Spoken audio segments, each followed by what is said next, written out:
Olá, sejam todas e todos muito bem-vindos ao nosso curso de redação oficial. Bom, eu sou a professora Aline Pérez, eu sou graduada em Letras Português pela Universidade de Brasília e hoje também sou servidora pública. Bem, no nosso curso aqui, os nossos focos são voltados ao curso escrito produzido pela professora Andréia Arruda. Ou seja, as mesmas habilidades, os mesmos tópicos, os mesmos assuntos abordados lá no curso escrito são abordados aqui também, ok? Bom, então em primeiro momento, vamos conversar um pouco sobre o que é a redação oficial. Porque nós, servidores, na maioria dos editais dos nossos concursos, tem uma redação oficial. Nós estudamos, fazemos a prova e depois o conteúdo fica arquivado. Né? Na maioria das vezes, né? Nem sempre, claro. Então, qual é o nosso objetivo aqui? É fazer com que a redação oficial seja de fato algo que você possa utilizar no dia a dia. E para isso é preciso que você entenda os porquês, que você entenda os mecanismos e principalmente que você saiba se virar. Então, hoje eu preciso escrever um e-mail. Tô com dúvida nesse ponto. Como eu faço? Eu preciso abreviar essa palavra aqui. Como é? Aqui será que tem vírgula? Não. Então, mesmo que essas dúvidas surjam, porque isso é natural, né? Nosso idioma ele é muito diverso, o nosso curso ele é voltado para que você ganhe autonomia. E é essa autonomia que será conversada hoje em todos os nossos módulos, certo? Vamos conversar aqui então um pouquinho. O que é redação oficial?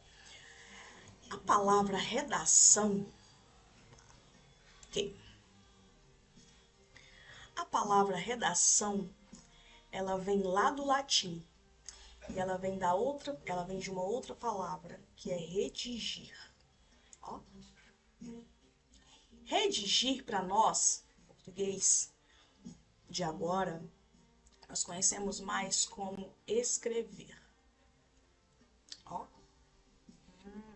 Então nós temos redação ligada a redigir e ligada a escrever, não é isso? Observem que tanto redigir quanto escrever terminam em R. R são verbos no infinitivo, que algumas gramáticas chamam de verbos puros, não é isso? Esses infinitivos aqui na língua portuguesa, eles têm a ver com finalidades. E eles têm a ver também, outra palavra, né? Que está ali ligada, é objetivo. Então veja bem, a redação tem a ver com redigir, que tem a ver com escrever. Então quando você escreve lá no WhatsApp, um recadinho, uma mensagenzinha, quando você escreve um bilhete para sua colega de trabalho, quando você escreve um e-mail para o chefe do outro órgão, você está praticando efetivamente a redação. É porque muitas vezes nós ligamos a redação apenas a textos oficiais, a textos bem escritos, a textos na linguagem formal, mas nem sempre é assim. Quando você escreve um breve bilhete para alguém, você está redigindo, não está? Você está escrevendo. Então, na prática da palavra, você está praticando a redação. Ok? É porque nós, nesses nossos contextos de concursos públicos, de vestibulares, a gente liga na maioria das vezes, só textos formais, mas nem sempre, tá? Que é o que nós vamos conversar aqui agora. Então, olha só. A palavra oficial, aqui. A palavra oficial, ela está ligada a regras. Regras. Perdoem a letra, tá? Estou ainda aprendendo aqui a lidar melhor com esses mecanismos didáticos do computador, mas vai dar certo. Bom, então a redação oficial ela está ligada a regras, tá? Imaginem só, dentro das regras de um casamento, eu preciso ter uma vestimenta adequada. Então, se eu sou convidada a ir a um casamento, eu não vou de biquíni. Se eu sou homem, eu não vou de sunga, eu vou com uma roupa adequada. Agora mesmo, nesta aula, estou com uma roupa adequada para lecionar uma aula. Imaginem só se eu estivesse aqui de novo de biquíni. Vocês olharem e falariam, Isso não tá certo. Por quê? Porque no mundo há regras. E essas regras, elas existem para que haja mais harmonia. Então, imaginem só, William Bonner, lá no Jornal Nacional, um jornal nacional, que ele precisa se comunicar com de norte a sul, se ele colocar gírias, se ele colocar bordões, né, se ele usar uma linguagem muito informal, pode ser que alguns contextos compreendam e outros não. Mas as regras aqui, elas existem para criar uniformidade, tá? E essa uniformidade é para quê? Para que todos tenham a comunicação, para que a comunicação ela seja estabelecida, certo? Então aqui, ó, nessas regras, nós vamos lembrar a uniformidade, tá? Uniformidade. Essa uniformidade é o que nós utilizamos, é quando nós utilizamos o português padrão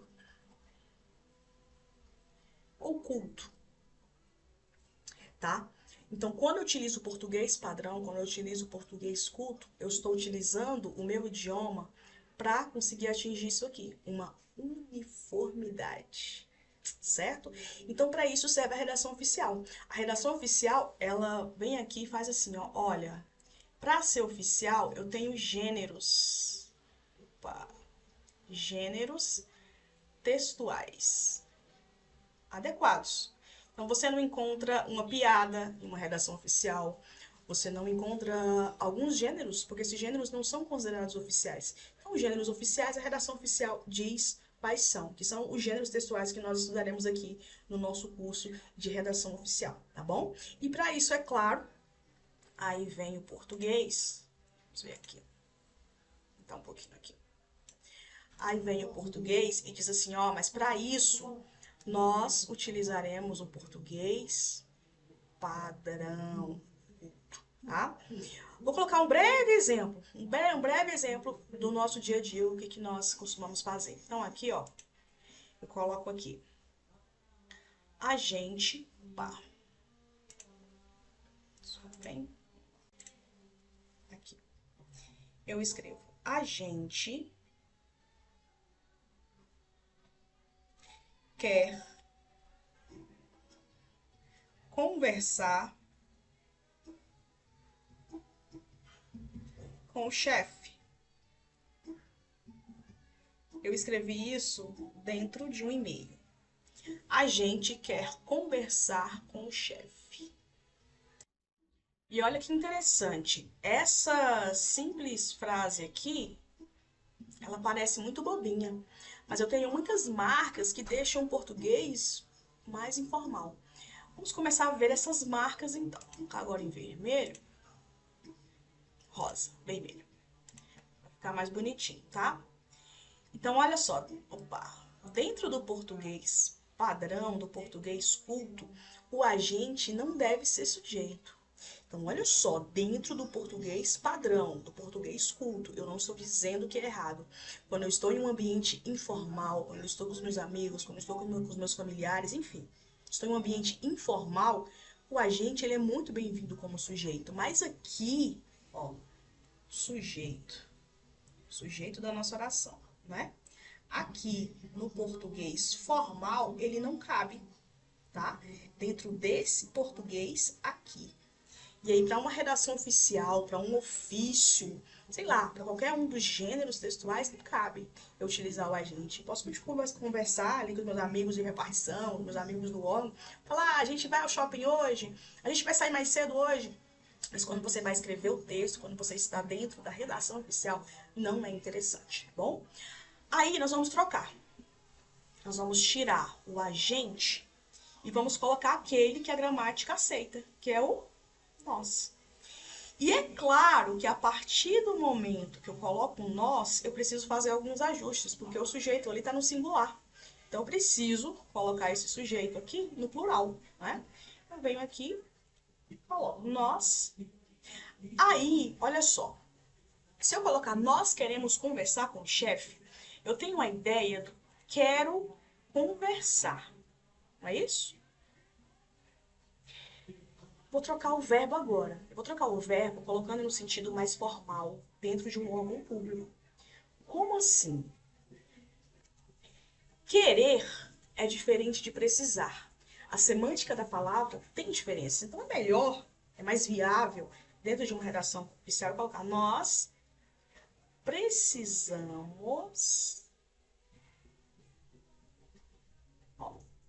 conversar com o chefe.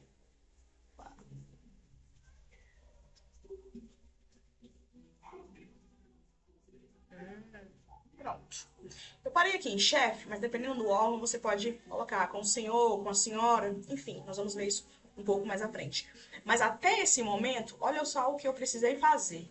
Eu coloquei certinho aqui o sujeito agora está no plural, eu concordei o verbo, querer tem diferença de precisar, querer fica muito subjetivo, é um querer meu, algo muito meu, objetivo, meu. Agora, o precisar não, o precisar ele é mais voltado à minha função dentro daquele órgão. Então, é até interessante você observar quais são os verbos que você está utilizando para não ficar algo muito subjetivo, muito pessoal. Porque dentro de um órgão nós precisamos ser objetivos, coerentes. É o que também nós veremos no curso, tá? Então, esse exemplo aqui é só para a gente deixar claro o que é uma redação oficial. E nós precisamos ter uma linguagem uniforme. Dentro dessa linguagem uniforme, o português precisa ser culto padrão. E dentro desse português culto, geralmente, nós fazemos ali alguns ajustes, tá? Para que a linguagem, ela fique de fato uniforme dentro do contexto. No nosso curso, nós vamos fazer isso aqui várias vezes. Eu vou colocar alguns pedacinhos de textos e nós vamos fazer alguns ajustes. Colocar uma vírgula, colocar um ponto, ver o que de fato é uma frase clara, objetiva. Porque aqui a gente não coloca só que tem que ser claro e objetivo. A gente mostra como você chega a essa objetividade, certo? Então, nosso primeiro momento chegou ao fim. Vamos agora ao segundo momento do nosso curso de redação oficial. Então, olha só. Aqui tem tudo aquilo que nós conversamos. Vou passar só uma canetinha aqui por cima.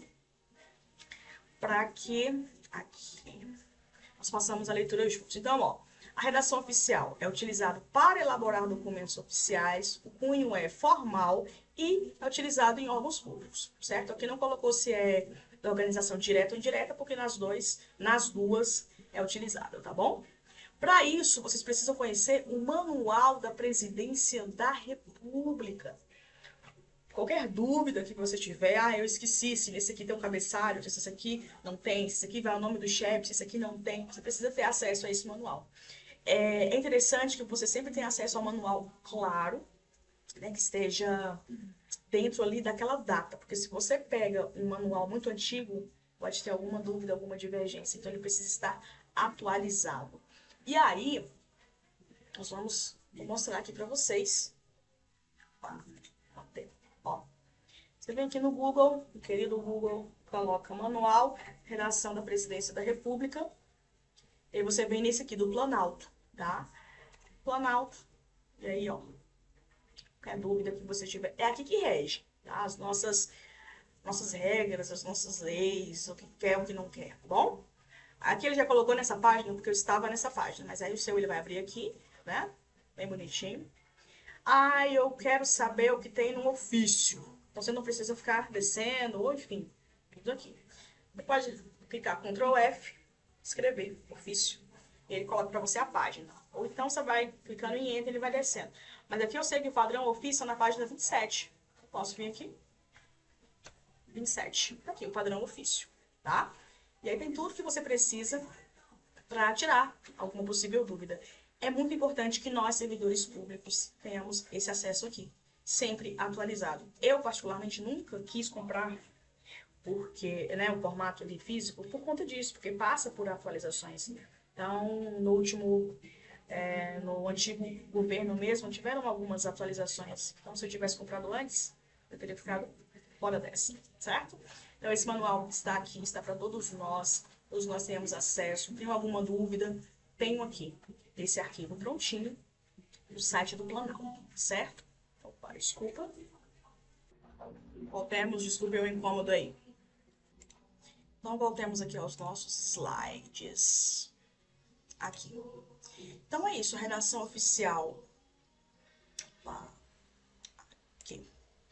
é, na verdade, uma ferramenta indispensável, tá? É indispensável para o nosso serviço público. Então, eu, Aline, hoje não posso escrever um ofício dentro das minhas regras.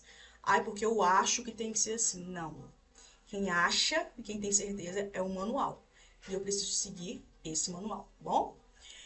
Esses tipos de documentos utilizam uma linguagem padronizada, que é o que nós conversamos, na norma culta da língua portuguesa, que é o que conversamos, e circulam em diversos setores públicos. A finalidade é estabelecer comunicação. Então, se você escreve um ofício que é de difícil compreensão, se você escreve uma carta aberta que as pessoas não compreendem, você tem um problema de comunicação. E não é isso que a redação oficial quer. A redação oficial ela quer textos claros, coerentes e objetivos, certo? Bom, nós temos aqui a linguagem formal e informal e diz o seguinte: o padrão culto é aquele que se faz uso única e exclusivamente de regras gramaticais normativas, que se emprega um vocabulário comum ao conjunto de usuários de idioma. Ou seja, eu preciso utilizar palavras que quem mora no Acre compreenda e quem mora lá no sul do país compreenda. É isso, é de ponta a ponta, tá? É importante evidenciar também que a obrigatoriedade da língua formal utilizada na redação oficial sucede do fato de que está além das disparidades léxicas, morfológicas, sintáticas regionais ou expressões linguísticas. Então, olha só, quando diz aí disparidades léxicas, léxicas vem de léxico, léxico vem de palavras. Então, a gente tem, por exemplo, aqui de Goiânia para Brasília. Quando você sai de Brasília e chega a Goiânia, você tem acesso a palavras diferentes, a sotaque diferente, né? Então, imagine dentro do país inteiro. Há diferenças muito grandes. Então, a redação oficial, ela tenta minar isso, para que todos tenham acesso à comunicação. Então, pode ser uma diferença léxica, morfológica, ou sintáticas regionais. Tá? Então, tudo isso, dentro de diferenças, a redação oficial ela tenta trazer equilíbrio. E aqui eu coloquei esse exemplozinho para vocês, que é essa linguagem formal, assim, dentro dos nossos contextos. Então, olha só, quando eu estou conversando com os meus amigos aqui na linguagem informal, que também é chamada de coloquial, e aí, cara, topa assistir o jogo lá em casa? Tô indo comprar umas cervejas e apareço lá depois, beleza? Beleza. Então, olha só, aqui eu tenho o topa e tenho um... Cadê o cara? Aqui também, cara e o e aí. Olha quantas marcas linguísticas informais. Depois eu tenho o tô, que é informal também, tá vendo? Então, eu tenho marcas linguísticas aqui informais. A linguagem está correta? Não, ela é informal. Você que precisa adequar essa linguagem ao seu objetivo de comunicação, tá? Já a linguagem formal culta, olha aí, ó. O senhor comparecerá à reunião marcada para terça-feira? Não, pois estarei em São Paulo. Por favor, mantenha-me informado. A gente não tem aqui as mesmas marcas linguísticas, o que caracteriza uma linguagem formal e aqui o que caracteriza uma linguagem informal, certo? Passando, então, no material escrito também da professora, vocês têm acesso a esse texto. E esse texto trabalha com ambiguidade. Ambiguidade é o duplo sentido, tá? Nos textos oficiais, claramente, você deve eliminar as ambiguidades, já que você precisa ser claro, objetivo, coeso, coerente, tá? São características intrínsecas da redação oficial. Então, sempre que você escrever um texto, é natural que você faça a revisão desse texto. Se na revisão desse texto você perceber ali que tem uma ambiguidade, tem uma palavra ou outra que pode trazer um duplo sentido, você elimina, você vai lá, procura o sinônimo e coloca no seu contexto, tá? Isso é muito importante. A questão da ambiguidade, ela é um problema nos textos, porque as pessoas dizem assim, mas eu sou livre para interpretar. Mas eu, Aline, posso interpretar de uma forma e você pode interpretar de outra, porque a palavra na minha região ela pode ter um significado, na sua região ela pode ter outro significado, ela pode ter tido uma construção para mim diferente da sua. Então, por isso que você precisa ter em vista que essa ambiguidade, ela precisa ser, tirada do seu texto, tá bom? Então, escreveu a carta, escreveu o ofício, escreveu um e-mail, faça uma releitura. Nessa releitura, se você observou que tem uma palavra ou outra que pode ter um duplo sentido, que pode ter ambiguidade, tira, corta, tá bom? E aí diz o seguinte aqui o texto. É evidente que a ambiguidade, que o duplo sentido não deve estar presente em um texto redigido para ser compartilhado pelo poder público. O exemplo aqui foi aplicado para ressaltar o quão é importante prestar atenção nesse discurso e nas palavras corretas para que não ocorra ambiguidade, pois assim um texto pode ter o seu objetivo alcançado e ele pode ser mal interpretado, tá bom? E essa comunicação ela fica prejudicada.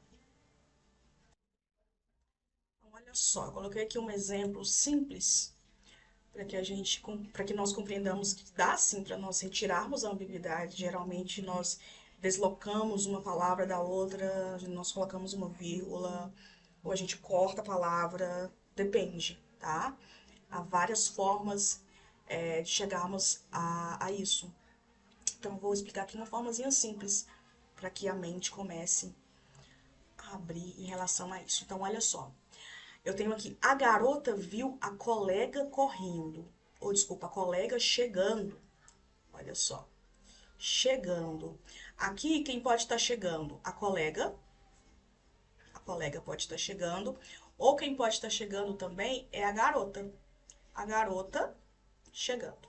Certo? Bom, no primeiro caso aqui, eu posso fazer o seguinte. Como quem está trazendo a ambiguidade aqui é esse verbo chegando, porque ele pode estar ligado tanto à colega quanto à garota, eu posso deslocá-lo. Eu coloco ele aqui, ó. Chegando. Ó. Chegando. A garota viu a colega. Viu a colega. Agora melhorou, ó. Esse chegando agora, ele tá ali pertinho do garota. Tudo bem que ali do garota também ele estava mais distante e trazia ambiguidade. Mas para tirar isso, o que eu faço? Eu venho aqui e coloco a vírgula. Quando eu coloco a vírgula, o que acontece? O chegando fica ligado à garota. Ó. Chegando, a garota viu a colega. Tá vendo? Esse chegando, inclusive, ele é um termo aqui, ó, que fica isolado. E quando eu isolo ele através da vírgula, é exatamente por isso. Porque aqui, ó, a ambiguidade que havia, ela é desfeita. Certo? Então, acontece em casos em que eu consigo deslocar o item, coloco vírgula, corto algo, puxo algo, enfim, há várias possibilidades que nós também veremos aqui no curso, no nosso querido curso de redação oficial, tá bom? Então, esse exemplo é só para exemplificar mesmo. Tem ambiguidade? Consigo tirar? Consigo. É importante? Óbvio que é importante. Nós estamos em uma redação oficial em que o texto precisa ser claro, coerente e, principalmente, nós vamos ver daqui a pouquinho, impessoal.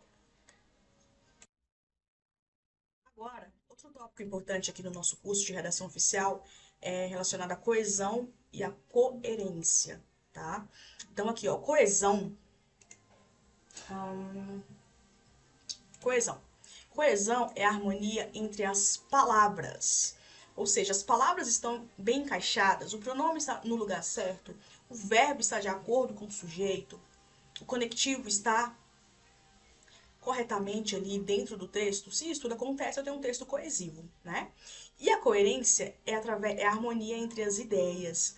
Muitas vezes o meu texto ele pode estar escrito dentro das normas, dentro da uniformidade, dentro do padrão, conectivos certos, vírgulas certas, mas eu não tenho harmonia entre as ideias. Quando eu não tenho harmonia entre as ideias, eu tenho um problema de coerência.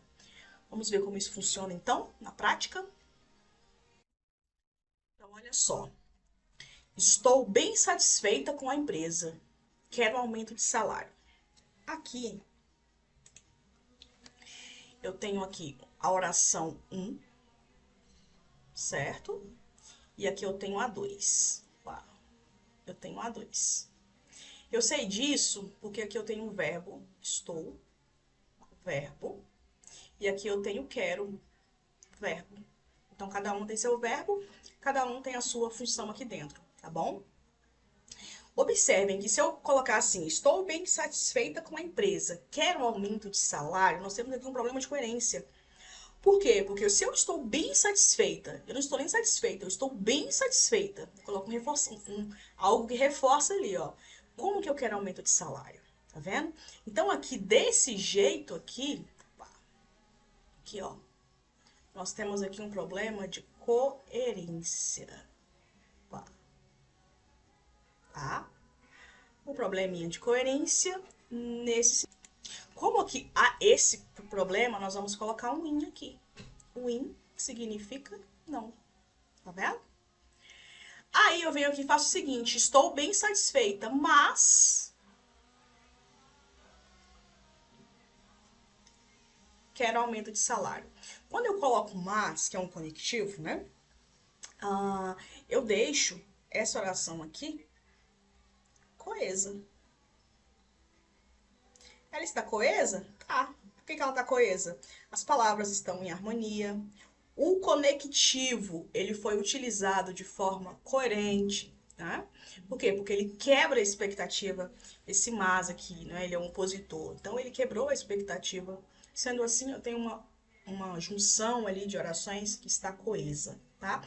Agora, se ela é coerente, é um pouco problemática, porque vai depender muito do contexto. Se eu estiver em um contexto de uma carta, eu estou mandando uma carta pedindo salário, solicitando um maior salário, coerente.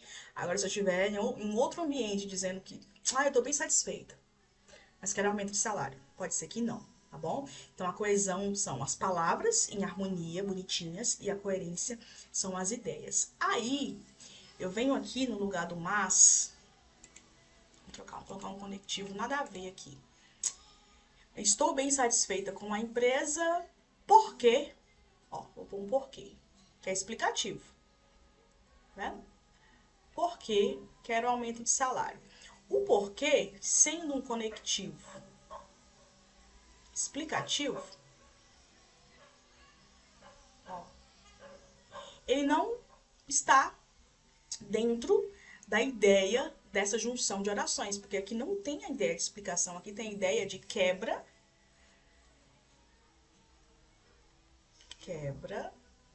de expectativa. Olha, acho que eu vou escrever quebra de expectativa. Assim agora, melhor, né? Gostei. Quebra de expectativa. Dentro da quebra de expectativa, tá coesa? Tá.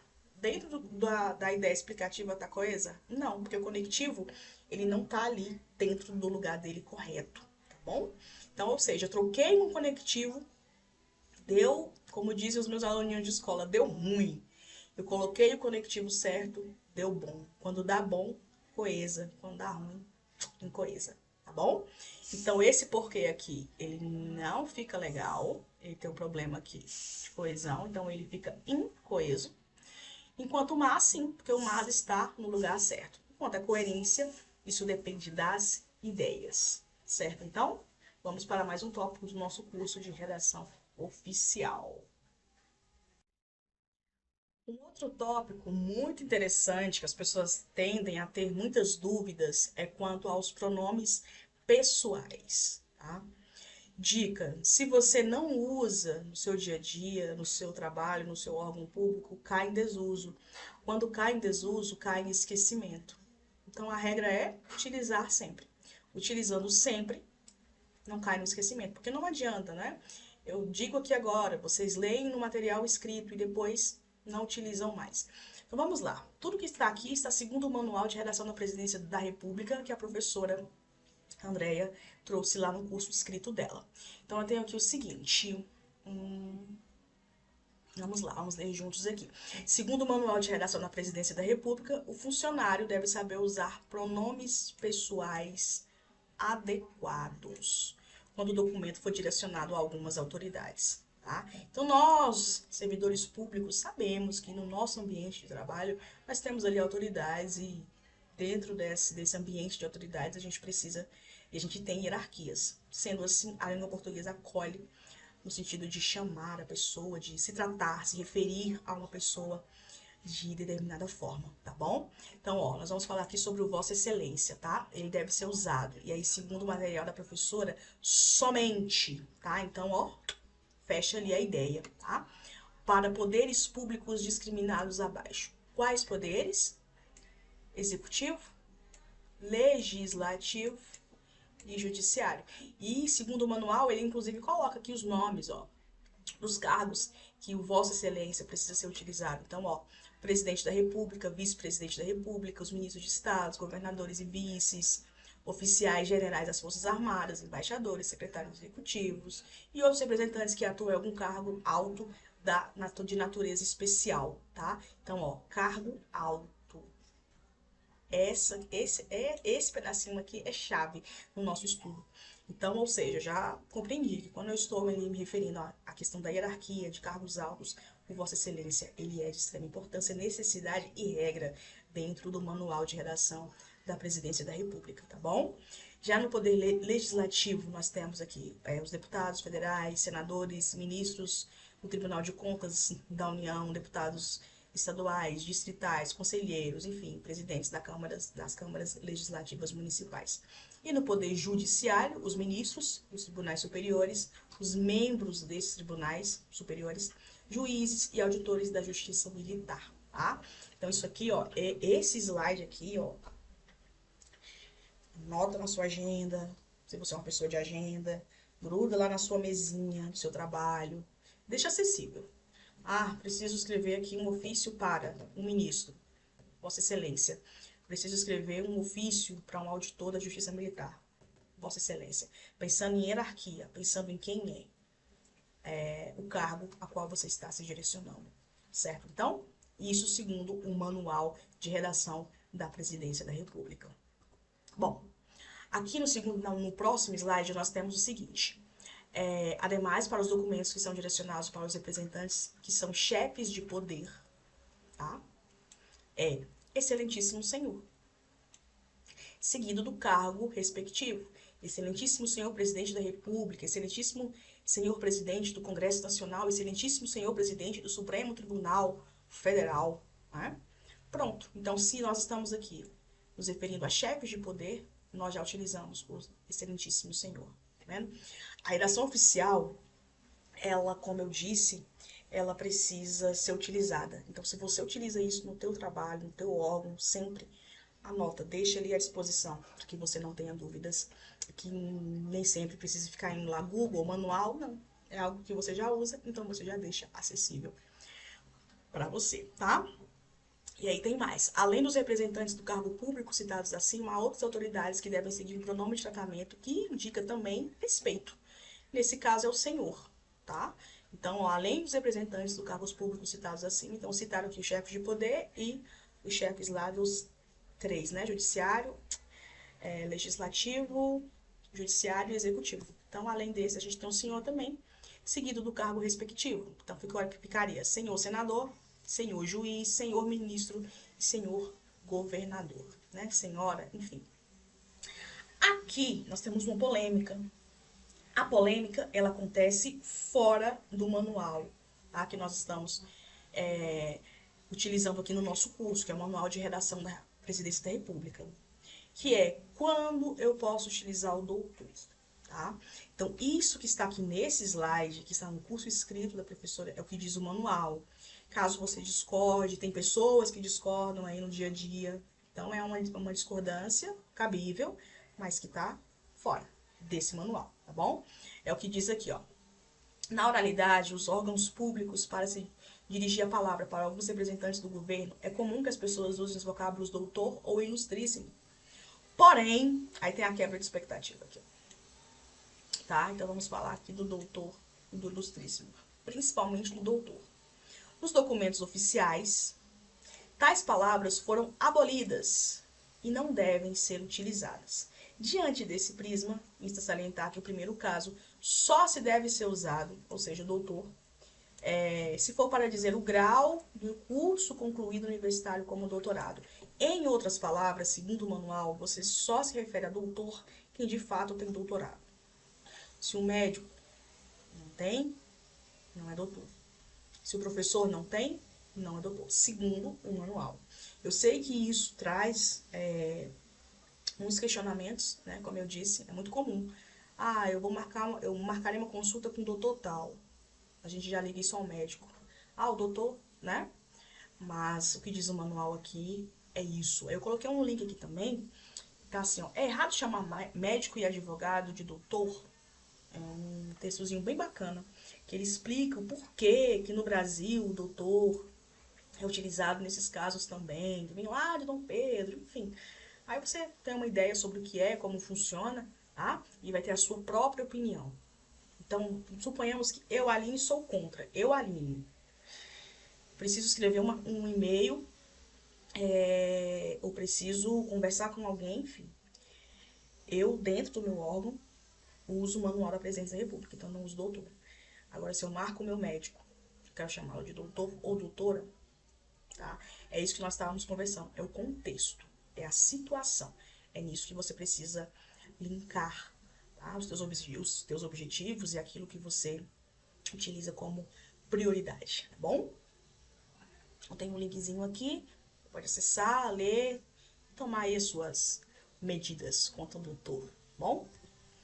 Bom, vamos então agora falar sobre alguns gêneros dentro da redação oficial que são muito utilizados nos nossos órgãos. Dentro do nosso curso nós veremos todos, mas aqueles mais utilizados nós colocaremos uma ênfase um pouco maior, tá bom? Uma ênfase, né? Então, olha só, falaremos agora sobre o memorando. Aline, quando eu utilizo um memorando? Então vamos lá. O texto de vocês tem o seguinte: o memorando oficial é o tipo de documento que as autoridades usam para discutir assuntos de interesse público. Ah, então eu já sei que ao utilizar o memorando, o interesse é público. Se o interesse é particular, se o interesse não é público, tá vendo?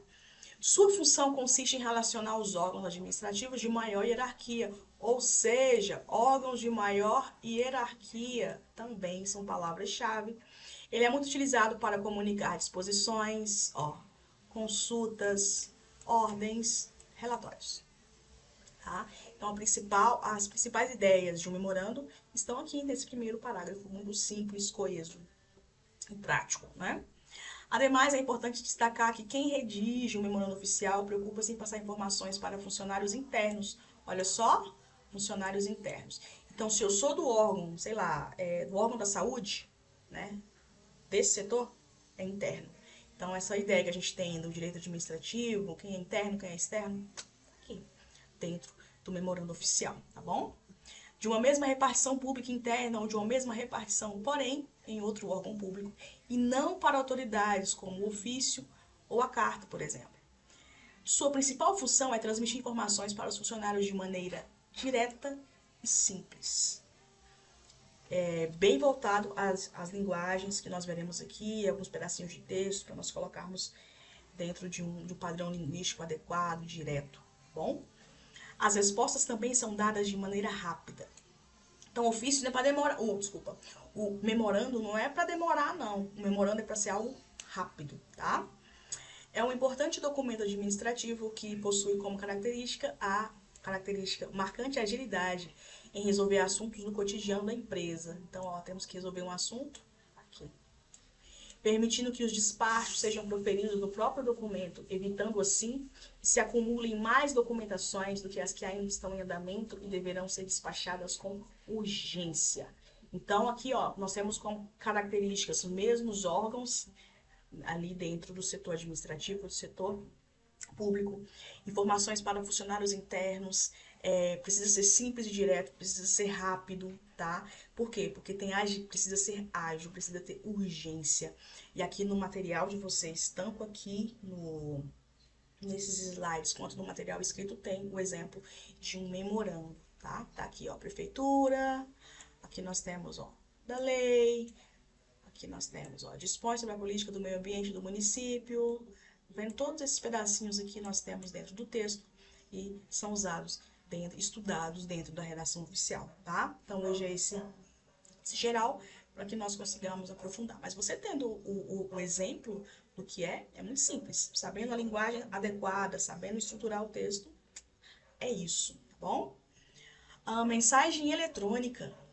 A mensagem eletrônica é algo que nós utilizamos muito no nosso dia a dia, e é claro que ela não pode ser deixada para lá, já que é algo que nós, de fato, utilizamos dentro dos órgãos públicos, tá?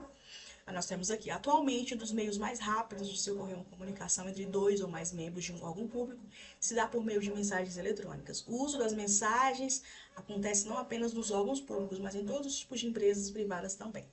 Além de serem muito rápidas e eficazes, que é a ideia da mensagem eletrônica, as mensagens eletrônicas podem ser compartilhadas em tempo real e podem se carregar nelas arquivos que vão desde um simples recado no corpo do e-mail até um documento oficial de extrema urgência de envio anexado em um arquivo PDF. Hoje, vou deixar aqui uma dicasinha para vocês utilizarem nos e-mails de vocês, tá bom? Então, olha só, vamos fingir que isso aqui é um corpo de um e-mail, tá? Vou fazer alguns ajustes aqui. Eu sugiro que vocês parem o vídeo, leiam o corpinho do e-mail e aí continuem. Vamos lá, pausem o vídeo. Pausou o vídeo, então vamos lá. Eu tenho o seguinte, a senhora professora Clarice Lispector. Então, o e-mail é a professora Clarice Lispector. Primeiro, nós vamos colocar aqui a crase, né? Aqui, a língua portuguesa sempre pede, sempre que você abrevia, você coloca ponto. Algumas formas de abreviações, nós veremos essas formas no decorrer dos módulos. Hoje eu vou usar uma delas, tá? Uma das formas é você abreviou, colocou o ponto. Professora, uma das formas, coloca aqui o A, para marcar o gênero, e o ponto.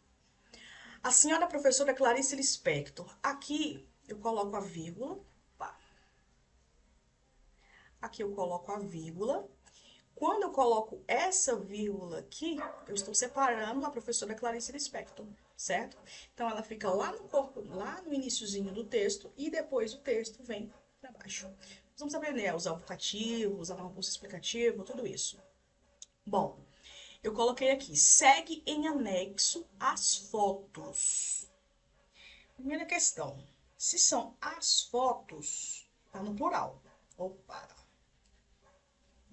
Vou apagar aqui porque ficou muito alto. Se são as fotos, plural. Então, o verbo segue, ele precisa ir para o plural também. Então, eu venho aqui e faço meus ajustes. Seguem em anexo as fotos. Pensem comigo. Se trata-se de um e-mail, que nós mandamos por e-mail, fotos, é comum que estejam anexadas. Então, eu posso retirar esse anexo. Então, fica seguem as fotos. Ó, tirei o em anexo. Seguem as fotos da visita. Quando foi essa visita? Ontem, às 14h30. Então, crase aqui novamente. Aqui porque vai ligar alguém, né? A crase. E aqui nós temos as horas, tá? Dica de horas. Dica das horas. Quando nós abreviamos as horas, nós precisamos colocar 14. Coloco 14. Cadê? E aí eu coloco o H minúsculo. E aí depois eu coloco os minutos, tá? Pronto. Venho com o meu ponto aqui. Isso aqui é o digital.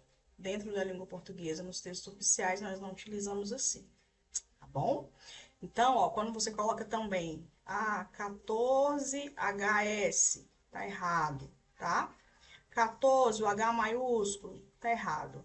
Também são conteúdos que nós veremos dentro do nosso curso, mas agora só para nós termos essa ideia. Então, olha como ficou. A senhora professora Clarice Lispector, vírgula, seguem as fotos da visita ontem às 14h30. Eu posso, inclusive, seguem as fotos da visita. Ou eu coloco uma vírgula, ou eu posso colocar aqui também, ó. De ontem, aí vem uma vírgula, às 14h30. Tá vendo? Há várias formas de escrever um texto formal. Você corta palavras, você inclui, você olha se o verbo está de acordo. Até porque aqui também, ó, tá segue em anexo as fotos. Fotos tá no feminino e anexo no masculino. Então aqui a gente também teria um problema de concordância. A concordância aqui estaria em desacordo. Então, um pedacinho curtinho. Só para nós visualizarmos como um pedacinho curtinho, nós precisamos ter esse hábito de corrigir o texto para deixá-lo dentro dessas tais uniformidades, tá bom? Aqui também do 14, ó, se eu quiser, aí é opcional mesmo.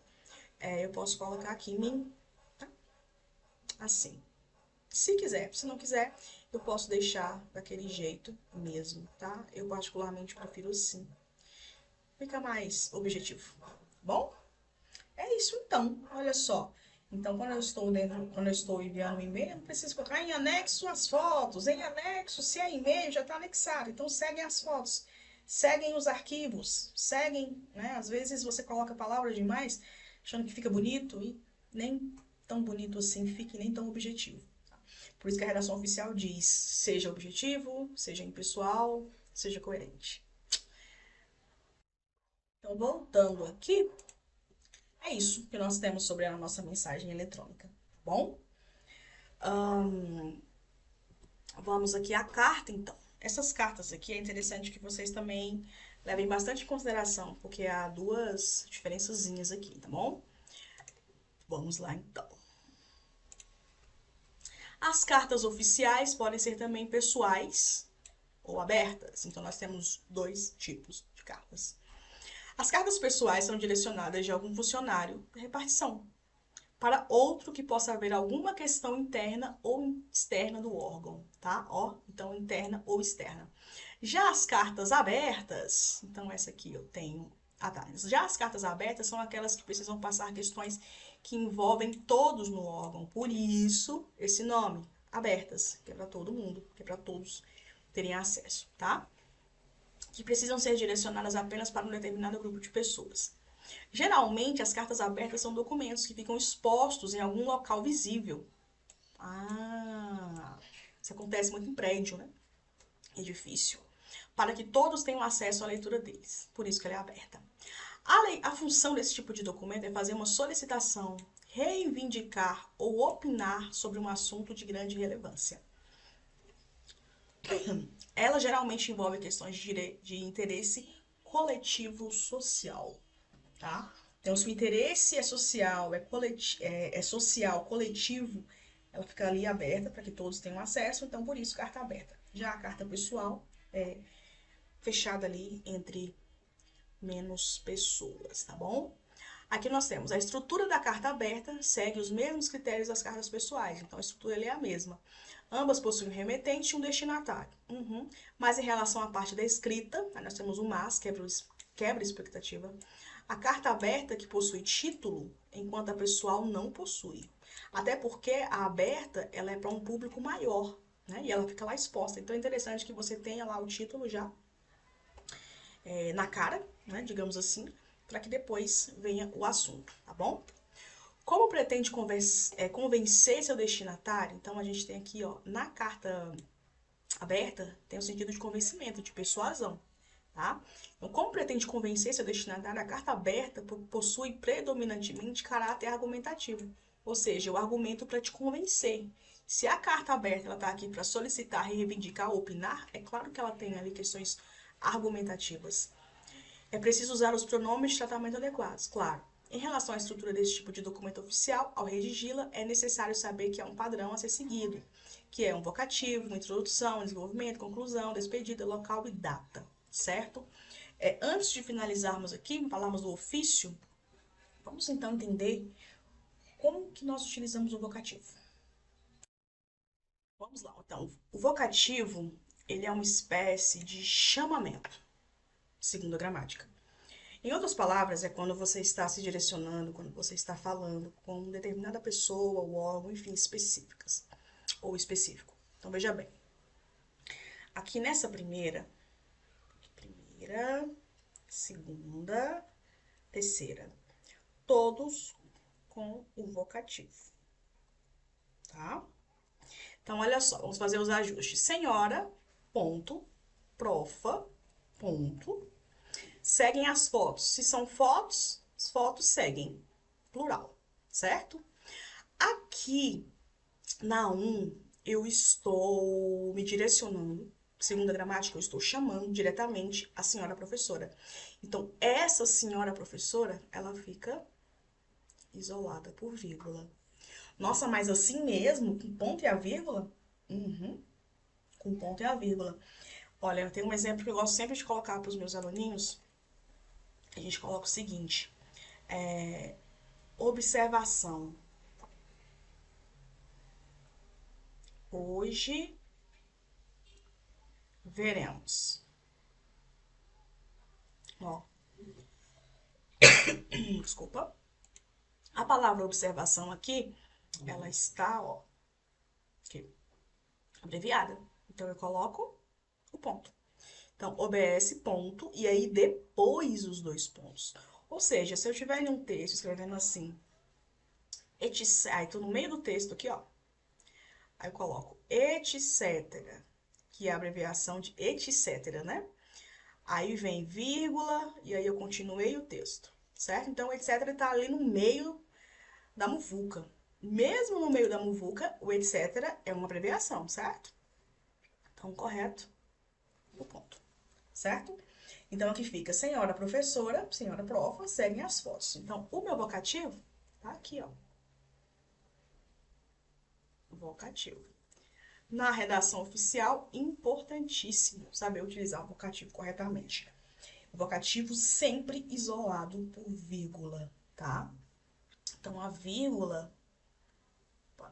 Aqui. Fazer um desenho de uma vírgula aqui. É o que manda no vocativo, tá bom?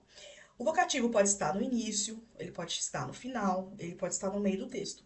Em todos os casos, ele precisa sempre estar isolado por vírgula. Sempre, tá? Então, aqui, seguem as fotos, senhora profa, ó. Agora, o senhora profa tá no final. Se tá no final, é a mesma coisa. Eu isolo por vírgula e o vocativo fica aqui, tá bom? Vocativo, aqui, bonitinho. E nesse caso aqui, ei, senhora profa, seguem as fotos. Aqui eu coloquei uma linguagem formal de propósito para colocar algo antes do vocativo, tá bom? Então, ó, ei, vírgula, senhora profa, vírgula, seguem as fotos. Aqui e aqui. Vocativo no meio, tá aqui. Pronto. Aqui só tem uma vírgula porque tá no início. Aqui só tem uma vírgula porque está no final. E aqui eu preciso de duas vírgulas, porque eu isolo adequadamente os vocativos. Utilizaremos muitos vocativos, porque em todos os gêneros textuais da redação oficial é preciso usar essa vírgula aqui corretamente, tá bom? Então, por último, para nós concluirmos aqui o nosso primeiro encontro do módulo 1, tem um ofício, né? Que é o gênerozinho textual bem queridinho pela redação oficial e pelos órgãos públicos. Então, eu tenho o seguinte, vamos fazer aqui as marcações também. Aqui. Um ofício dentro das repartições públicas é um documento bastante utilizado para tratar de assuntos oficiais.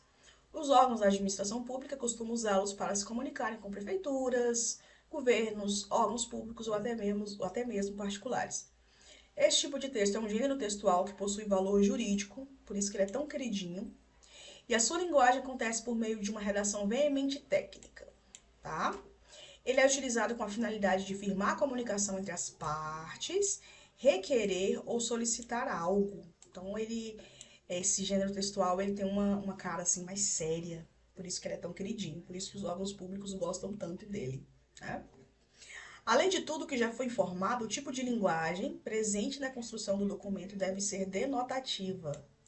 O texto precisa ser conciso e utilizar a função referencial, e aí pessoalidade. No cabeçalho do documento deve constar, além do endereço do órgão remetente, também telefone ou endereço eletrônico. Há alguns quesitos que podem vir nesse tipo de texto, como a identificação do documento, numeração, data, assunto, vocativo, enfim, tudo isso. E aqui tem um exemplo de um ofício bonitinho. O número do ofício, o assunto, o serviço, a data, o vocativo aqui, ó. Prezado prefeito municipal, vírgula, tá vendo? Sozinho. Nesses gêneros textuais, o vocativo gosta de ficar isolado, tá? Pra chamar atenção. Então, ó, chamou atenção. Prezado prefeito municipal, com vírgula, isolou, depois vem o texto embaixo, tá bom? Um exemplo muito bom aqui, ó, da assinatura, certinho. Vamos conversar então sobre o que é essa denotação, função referencial e impessoalidade. Vamos começar pela função referencial, que é o segundo. Opa. Dentro da linguagem, nós temos funções. Função referencial, ela tem um referente e ela tem como finalidade informar, e ela é objetiva e ela é denotativa, tá? Então essas aqui são as principais características de uma função referencial. Aí temos as outras, né? Emotiva, que é emocionar, apelativa, que é influenciar, fática, estabelecer comunicação, metalinguística, manter comunicação e poética, um prazer estético. Então, a nossa função aqui, a nossa ideia aqui é dentro da função referencial, que é para informar dentro de uma linguagem denotativa. A linguagem denotativa, ela é a linguagem objetiva, tá? Então eu tenho aqui, Clarice é um anjo, Clarice é professora. Quando eu coloco a palavra anjo, ela tem várias semânticas. Semânticas são significados, tá? Então ela pode ser, ó, isso vai depender do contexto. Então eu preciso aqui analisar o contexto. Suponhamos que Clarice é minha estudante bem custosa. Então, quando eu digo assim que ela é um anjo, eu estou sendo irônica.